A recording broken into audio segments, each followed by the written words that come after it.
திருவாரூர் விருத்தாசலனாரின் மகன் கல்யாணசுந்தரம் என்பதன் சுருக்கமே திருவிக்கா. இவரின் பெற்றோர் விருத்தாசலனார் மற்றும் சின்னம்மை. பிறந்த ஊர் காஞ்சிபுரம் மாவட்டத்தில் உள்ள துல்லம், தற்பொழுது தண்டலம் என்று அழைக்கப்படுகிறது. பிறப்பு 26/8/1883. திருவிக்கா நடத்திய இதழ் நவசக்தி மற்றும் தேசபக்தன். இந்தியாவின் முதல் தொழில் சங்கத்தை சென்னையில் தோற்றுவித்தார். அரசியல், சமுதாயம், இலக்கியம் என 3 துறைகளிலும் தனது பங்களிப்பை வெளிப்படுத்தினார். நிறுத்தல் குறியீடுகளை தனது நூலில் மிகுதியாக பயன்படுத்தியவர்.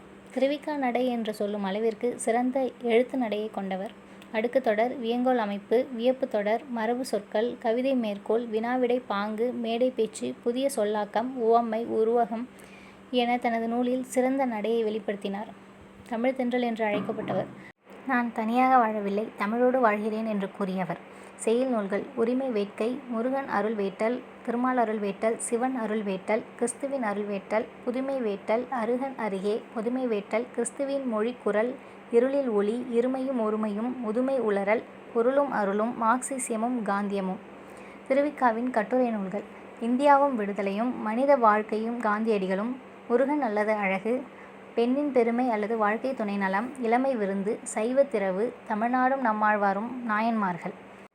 உரைகள்: பெரிய புராணத்திற்கு குறிப்புரையும், திருக்குறளின் முதல் 10 அதிகாரத்திற்கு உரையும் எழுதினார். பயண நூல் எனது இலங்கை செலவு. செலவு என்பதன் பொருள் பயணம்.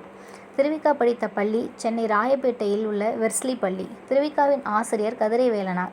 திருவிக்காவிற்கு அமைந்த மொழி நடை மலையென தமிழ் உலகில் ஓங்கி உயர்ந்துள்ளது என தேப்போ மீனாட்சி சுந்தரனாரால் பாராட்டப்பட்டார். 70 வயதாகியும் உடல் தளர்ந்து படுக்கையில் இருந்தபொழுதும் வளர்ச்சியும் வாழ்வும் அல்லது படுக்கை பிதற்றல் என்னும் நூலை மு. வரதராசரின் உதவியோடு வெளியிட்டார். இறப்பு செப்டம்பர் 17, 1953.